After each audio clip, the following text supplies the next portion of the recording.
오늘은 부활하신 예수 그리스도라는 제목으로 하나님의 말씀을 함께 묵상하도록 하겠습니다. 묵상하기 전에, 말씀을 나누기 전에 제가 특성을 한곡하려고 합니다. 제가 경남 진주에서 개척을 했을 때에 너무 힘들었잖아요. 근데 여러분이 고난주간 다음에 부활주일 있잖아요. 그 일주일 정도밖에 되지 않지만 제가 그걸 계속해서 이제 묵상을 하면서 이 고난을 통과하면 정말 특별한 부활의 능력이 있구나. 너무너무 힘들어서 하나님 앞에 정말 우리 아내하고 저하고 철야 예배를 드리면서 이 찬양을 엄청나게 했던 것 같아요. 또 부활절이 되니까 이상하게 그게 또 생각이 납니다. 제목은 항해자입니다.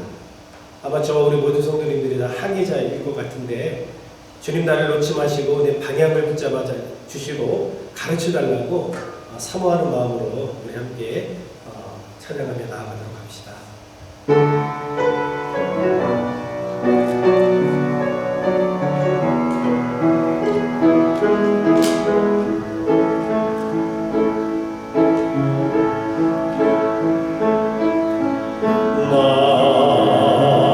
비로소 이제 깊고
개척할 때 참 많이 눈물을 흘리면서 불렀던 찬양이에요. 딱 이 시기만 되면은 생각이 납니다.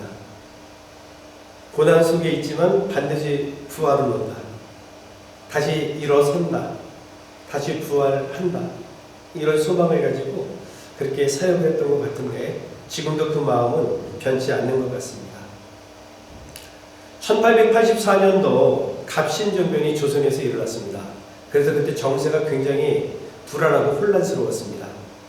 당시 국제사회에서는 이 조선을 소망 없는 운둔의 땅 이렇게 치부해버렸습니다.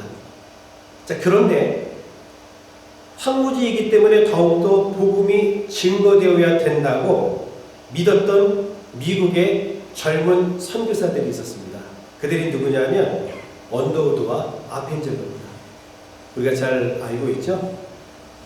그래서 그들은 본인들을 한국으로 이 조선 땅으로 파송해달라고 이야기를 했습니다. 그래서 1985년도 4월 5일 날 그날이 여러분 부활절이었어요. 이 부활절에 한 척의 배가 제물포항에 도착하게 되었습니다. 그런데 단순한 입항이 아니었습니다. 이 나라에 조선이라고 하는 이 나라에 처음으로 복음이 들어오는 아주 감격스러운 순간이 바로 그 순간이었습니다. 그래서 그 부활절에 언더우드와 아펜젤러가 조선 땅을 밟게 된 것이죠. 그래서 아펜젤러가 본국에 첫 번째 선교 보고를 보내는데 그때 이렇게 보고를 했습니다. 저는 이 설교를 준비하면서 개인적으로 너무 은혜를 받았습니다. 동일한 은혜가 있기를 주의 이름으로 축원합니다. 자, 어떻게 첫 선교 보고를 드렸냐면 우리는 부활절이 이곳에 왔다.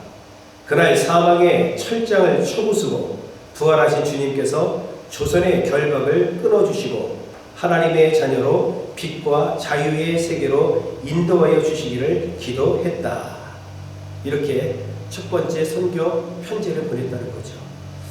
여러분, 예수 그리스도의 부활 사건은 사망 권세를 끊어내고 다시 살리시는 생명의 역사입니다. 그래서 예수 그리스도의 부활을 우리는 다른 말로 복음이라고 이야기를 하는 거예요. 예수님께서 부활하신 것 자체가 복음입니다. 복된 소식이며 생명의 소식이며 능력의 소식이라는 뜻이죠. 중요한 것은 사랑하는 성도 여러분, 예수 그리스도의 부활을 확실히 믿으십니까? 오늘 나 자신에게 한번 질문을 던져보십시오. 나는 정말 예수 그리스도의 부활을 역사적인 사실로 믿고 있는가? 중요한 것은 우리 성도님들이 혹시라도 인정하지 않을지라도 예수님께서는 부활하신 많은 증거들을 갖고 계신다는 거예요. 자, 한번 여러분 생각해 보십시오.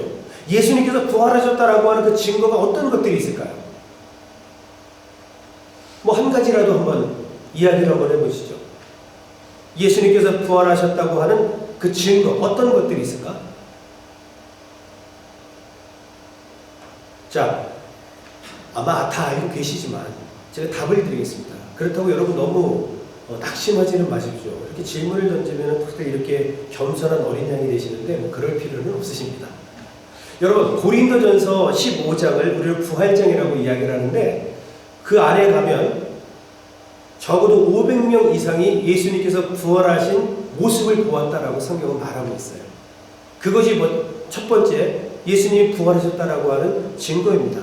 500여 형제들에게도 보였다. 그리고 만삭되지 못한 나에게도 보였다. 사도 바울에게도 베드로에게도 또 제자들에게도 보였다고 성경은 그대로 말씀하고 있습니다.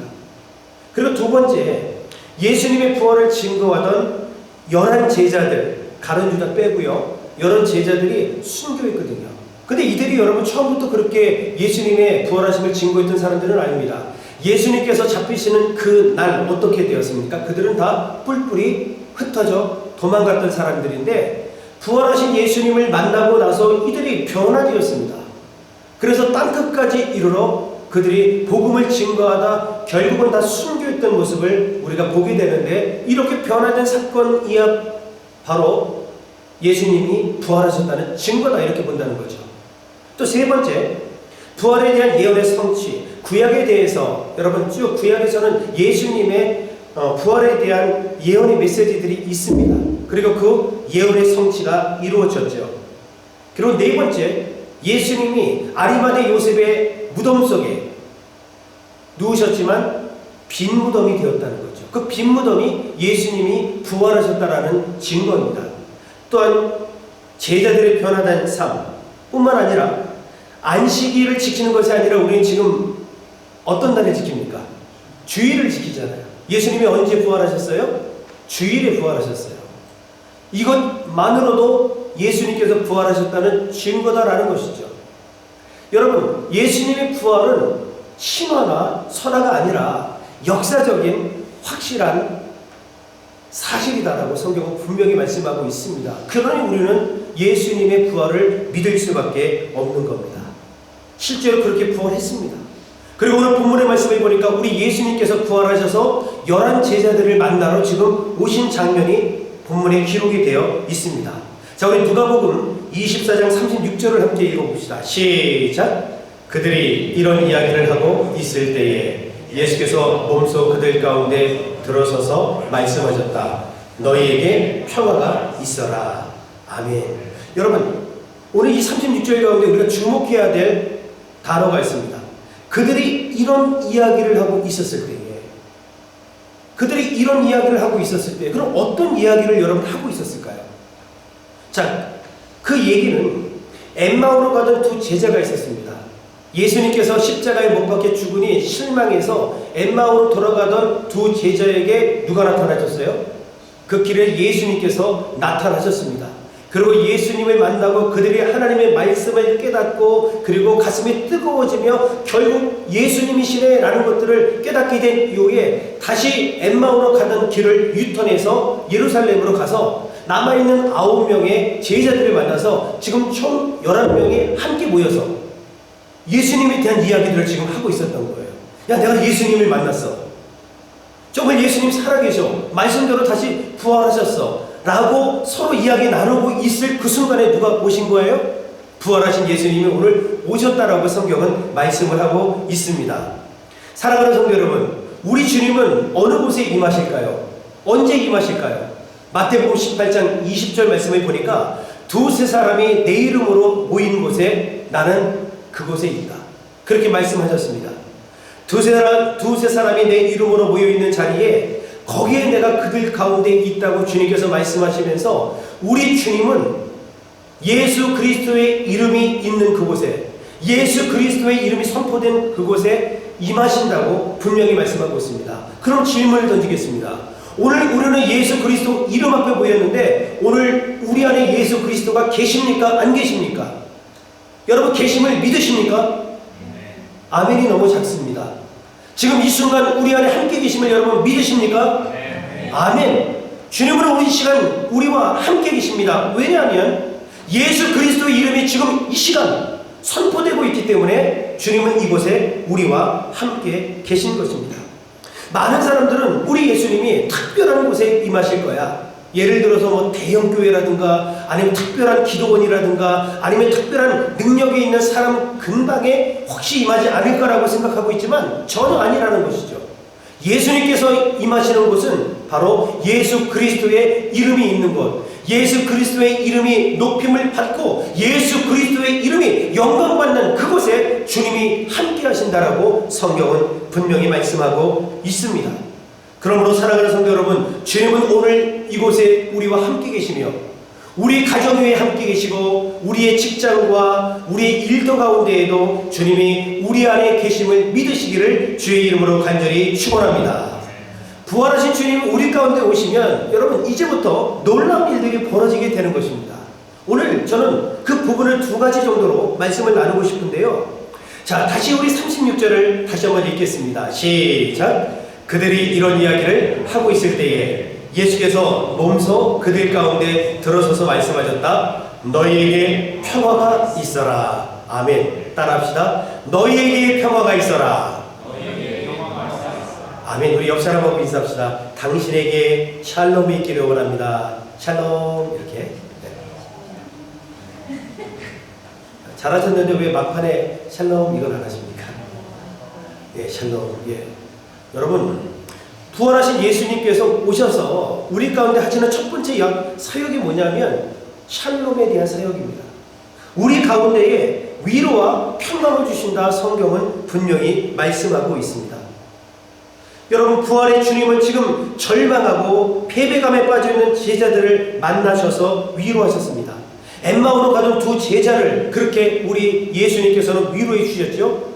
그리고 남아있는 9명과 또한 2명이 합쳐진 그 11명의 그 제자들이 유대인들이 두려워서 밖에 가지 못하고 방 안에 꽁꽁 숨어서 패배자로서 이렇게 안타까워 있는 그 상황 가운데에 우리 예수님은 찾아오신 거예요. 그래서 뭐라고 이야기를 합니까? 너희에게 평강이 있을지어다. 이렇게 절망에 사로잡혀 있고 이렇게 우리 가운데 소망도 없고 질병으로 인해서 참으로 힘들고 괴로운 영혼 가운데에 오늘 이 시간 우리 주님께서는 찾아오셔서 샬롬을 말씀하신다는 거예요. 위로해 주신다고 성경은 분명히 말씀하고 있습니다. 여러분, 제자들은 다 모든 것들을 포기하고 뿔뿔이 흩어져서 이제 제 길로 가려고 사실은 그 사람들은 마음을 먹었었던 터였습니다. 그런데 그들에게 우리 주님께서 찾아오셨습니다. 그리고 샬롬을 선포하셨습니다. 평강을 선포하셨습니다. 그리고 위로해 주셨습니다. 그리고 음식도 함께 드셨습니다. 오늘 저희는 예배 후에 음식을 나눈 것입니다. 그냥 우리끼리 조차 그 개념이 아니라 저는 오늘 이 본문 말씀 속에서 그 부분을 찾은 거예요. 우리 예수님께서 제자들과 더불어서 생선을 먹고 음식을 먹은 그 자체가 제자들한테는 특별한 위로였고 샬롬이었다라는 사실을 우리는 여기서 깨닫게 되는 겁니다. 여러분, 부활의 주님은 오늘 우리에게 찾아오셔서 우리에게 위로를 주시고 평안을 주시는 분이심을 믿으시기를 주의 이름으로 축원합니다. 여러분, 평강하기를 원하십니까? 위로받기를 원하십니까? 사랑하는 성도 여러분, 부활하신 예수님을 꼭 만나시기를 주의 이름으로 간절히 축원을 드리겠습니다. 두 번째, 부활하신 예수님이 여러분 우리 가운데 찾아오시면 이제 복음을 증거하는 부활의 증인으로 우리를 세우신다는 사실을 깨닫게 됩니다. 48절 말씀을 한번 보도록 하겠습니다. 짧지만 아주 중요한 말씀입니다. 시작. 너희는 이 일의 증인이다. 아멘. 한 번 더 시작. 너희는 이 일의 증인이다. 여러분, 이렇게 읽겠습니다. 나는 이 일의 증인이다. 시작. 나는 이 일의 증인이다. 아멘. 예수님께서 부활하셨다는 이 사실에 여러분 증인이 바로 누구예요? 나예요. 나. 바로 나예요. 나. 얼마나 귀한 말씀이십니까? 부활하신 주님께서 여러분 우리로 하여금 부활의 증인이 되게 하시는데 그 부활의 증인이 옆에 있는 우리 아내나 우리 남편이 아니라 바로 나라는 거예요. 내가 바로 부활의 증인, 이렇게 성경은 말씀하고 있습니다. 여러분, 이 부활의 증인으로 우리를 세우기 위해서 첫 번째로 우리 예수님께서는 하나님의 말씀을 우리 가운데에 깨닫게 하십니다. 자, 우리 성경을 한번 보실까요? 자, 누가복음 24장 45절입니다. 같이 한번 읽어봅시다. 시작. 그때에 예수께서는 성경을 깨닫게 하시려고 그들의 마음을 열어주시고. 아멘. 본문의 말씀을 보시면은 모세의 율법, 선지자의 글, 그리고 시편의 예수님에 대한 예언의 말씀을 여러분 예수님께서 깨닫게 하셨다라고 성경은 기록하고 있는 겁니다. 여러분 생각해 보세요. 모세의 율법 이해가 되던가요? 선지자의 글이 우리 의지로 100% 세상의 지식으로 깨달아지던가요? 저도 안 돼요, 여러분. 될 수가 없는 겁니다. 근데 그 해답이 바로 여기 있는 거예요. 왜 그렇습니까?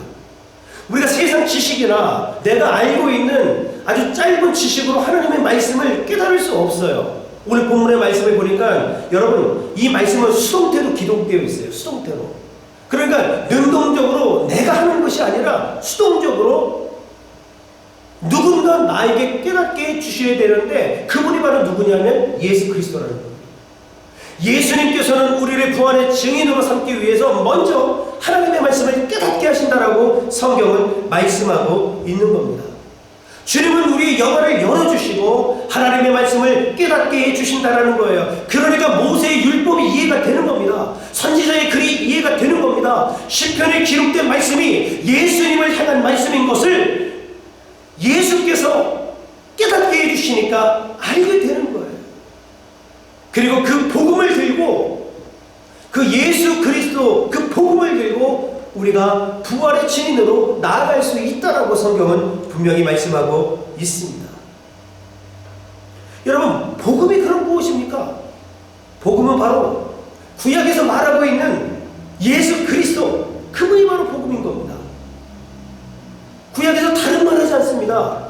계속해서 예수 그리스도만을 말합니다. 그분이 우리를 위해서 고난을 당하시고 십자가 위에서 죽으셨고 3일 만에 다시 부활하셔서 40일 동안 우리와 함께 계시다가 승천하시며 다시 재림하실 것에 대해서 구약 성경은 계속해서 이야기를 하고 있는 겁니다. 신약도 마찬가지입니다. 오늘 예수님께서는 이 복음을 깨닫기 위하여 말씀을 우리로 하여금 알게 하신다는 겁니다. 그래서 아하! 이것이 바로 부활하신 예수 그리스도의 복음이구나 하는 것들을 깨달아서 우리로 하여금 부활의 증인으로 살아갈 수 있도록 오늘 힘 주신다, 그렇게 말씀하고 있다는 것이죠. 사랑하는 성도 여러분, 따라합시다. 나는 부활의 증인입니다. 당신도 부활의 증인입니다. 우리 모두 부활의 증인입니다. 아멘. 얼마나 여러분 기쁜 새벽에 우리가 동참하게 된 겁니까? 선생님 구원 받으셨습니까? 당신이 만약 오늘 죽는다면 천국에 갈 수 있습니까? 호주 시드니 조지가에 이 짧은 복음 메시지와 전도지 한 장으로 40년 동안입니다. 40년 동안 같은 시간에 같은 장소에서 하루도 빠짐없이 전도하신 분이 계십니다. 그런데 단 한 번도 당신이 전한 복음 때문에 내가 예수님을 믿게 되었어요 라고 하는 소리를 한 번도 듣지 못했어요. 40년을 그렇게 했는데 여러분, 저 같아도 너무 낙심될 것 같아요. 열심히 목회했는데, 좀 한다고 최선을 다해서 목회를 했는데 교회에 뭐 부흥이 안 되고 뭐 그렇다면은 정말 솔직히 낙심이 될 것 같거든요. 근데 이분은 같은 시간에 같은 자리에서 40년 동안 그렇게 복음을 전했는데 한 사람도 그런 얘기 안 해주니까 얼마나 마음이 서글펐을까. 저는 정말 10분 이해가 됩니다. 그래도 그분도 낙심이 된 겁니다. 열매 없는 열심이었다. 그렇게 결론을 내린 겁니다. 그리고 그는 나이가 많이 들어서 이제 하나님의 부르심 앞에 있었습니다. 근데 영국에 어떤 한 목사님이 계셨는데 그 목사님이 오전 예배를 마치고 났습니다. 그랬더니 갑자기 뒤에서 어떤 성도가 이렇게 이야기를 합니다. 목사님, 제가 잠깐 간증을 나눠도 되겠습니까? 그래서 목사님이 그럼 3분만 하십시오 이렇게 또 얘기했대요. 속이 좀 좁아, 그죠? 한 5분 정도 줘도 될 것 같은데 3분 딱 이렇게 주신 거예요. 그러니까 그분이 하는 얘기가 뭐냐면, 제가 친척을 만나기 위해서 시드니 조지가에 갔는데 어떤 분이 저한테 이런 얘기를 하더군요. 선생님 구원 받으셨습니까? 당신이 오늘 죽으면 천국 갈 수 있겠습니까? 그런 질문을 던졌다는 것이죠. 근데 그것이 사라지지 않고 계속해서 내 가슴을 쳐서 결국에 가서는 본인이 예수 그리스도를 영접하게 되었다, 그런 얘기를 하는 겁니다.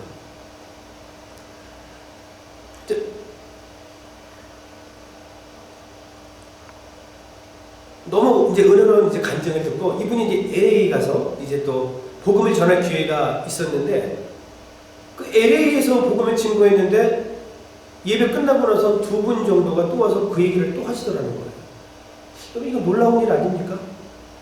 그리고 나서 그분이 이제 다시 영국으로 와서 예배를 드리면서 복음을 증거했는데 4명의 노인이 또 그 목사님을 찾아온 겁니다. 우리는 25년 전에 35년 전에 시드니에 갔다가 그 노인에게 똑같은 질문을 받고 예수를 믿고 지금 여기까지 오게 되었습니다.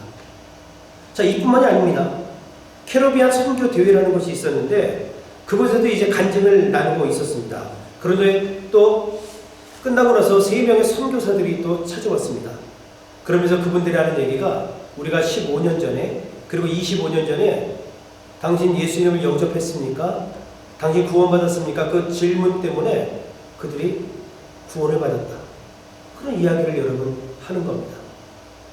자, 6개월 지나고 나서 이 목사님이 인도에 가서 5천 명의 인도 선교사를 모아놓고 하나님의 말씀을 전하기 시작했습니다. 그리고 끝나고 식사하는 가운데에 한 인도 선교사에게 이렇게 질문을 던졌습니다.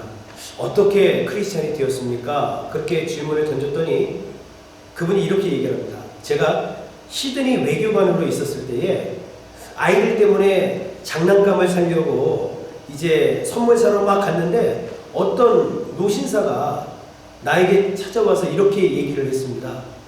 선생님 구원 받으셨습니까? 당신이 오늘 죽는다면 천국에 갈 수 있겠습니까? 그래서 예수님을 영접했다는 겁니다. 그리고 나서 8개월 후에 드디어 이제 호주 시드니에 가서 복음을 전하게 된 겁니다. 복음을 증거하게 된 목사님께서 혹시 이 조지가에서 전도하시는 이런 노인을 아십니까? 라고 이야기를 했더니 네, 그분은 프랭크 제너라는 분이십니다. 지금은 연세가 많아서 더 이상 할 수 없습니다. 집 주소를 알려주셔서 그 목사님이 프랭크 제너 그 할아버지를 찾아갔습니다. 그 할아버지는 이제 누워서 아무것도 할 수 없고 오늘 내일 주님의 부르심만을 기다리고 있는 상태였습니다. 젊은 날 너무 그분이 방탕을 해서 이제 자기가 하나님하고 약속을 했다는 거예요. 내가 하루에 10명에게 꼭 복음을 전도하겠습니다. 그런데 40년 동안 매일 그렇게 했음에도 불구하고 아무런 열매가 없어서 자기는 지금까지 너무 속상하고 답답한 심정으로 살았다고 이야기를 합니다. 그런데 이런 놀라운 구원의 소식을 듣고 그 어르신께서 너무 하나님께 감사하며 감격에 눈물을 흘렸습니다. 그리고 2주 후에 기쁘게 주님 품에 안기게 되었습니다. 근데 여러분, 이 목사님이 3년 동안 확인한 결과만 보아도 이분을 통해서 14만 6천 명이 전도되었다는 거예요. 놀랍지 않습니까? 무언가 놀라운 특별한 지식이 있고 특별한 맛있게 양념을 해서 잘 전해야지만 복음이 들어갈 것 같지만 그렇지 않다는 겁니다. 세상에서는 그분이 어쩌면 어느 누구도 프랭크 제너를 알아주지 않았죠. 그러나 그 순간에도 하나님께서는 계셨어요. 저는 이 내용을 잘 알고 있지만 이걸 자꾸 묵상할 때마다 굉장히 도전이 됩니다. 이제 드디어 우리에게 기회가 찾아온 거예요. 부활의 주님을 이렇게 증거할 수 있는 기회인 거죠. 꼭 여러분, 우리가 뭐 엄청난 것을 잘 전해야지만 꼭 복음이 전달되고 구원 얻는 것이 아니라는 겁니다. 우리가 해야 할 일은 바로 이거예요. 선생님, 구원 받으셨습니까? 오늘 당신이 죽는다면 하나님 품에 들어가실 수 있겠어요? 단순히 이 짧은 여러분 이 두 마디, 그 이후에 영혼을 변화시켜 주시고 그 영혼을 만져주시고 구원해 주시는 분은 우리 하나님 몫이다라는 것을 우리가 말씀을 통해서 깨닫게 됩니다. 오늘 부활하신 예수님 앞에서 우리가 가장 기억해야 될 것이 뭐냐 하면, 여러분, 우리는 부활의 증인으로 부르심을 받았다는 이 사실을 꼭 기억하시기를 주의 이름으로 간절히 축원합니다. 반드시 우리가 꼭 지식 있는 멋진 말이 아니어도 여러분, 선생님 구원 받으셨습니까? 한번 따라합시다. 선생님 구원 받으셨습니까? 오늘 당신이 죽는다면 천국에 가실 수 있으시겠습니까? 이거 그 이상도 그 이하도 아닙니다. 사랑하는 성도 여러분, 오늘 저는 수지 맞은 날이라고 생각합니다. 저와 우리 성도님들이 같은 마음과 같은 뜻을 가지고 또 같은 말을, 이 복음의 말을 가지고 죽어가는 저 영혼들을 향해서 부활의 증인으로 살아가는 저와 여러분들이 되시기를, 꼭 우리 교회에 오지 않아도 됩니다. 어디를 가든지 세계 곳곳에서 복음을 영접하고 하나님의 자녀가 되는 놀라운 역사가 있는 특별한 은혜가 있기를 주의 이름으로 간절히 축원을 드리겠습니다.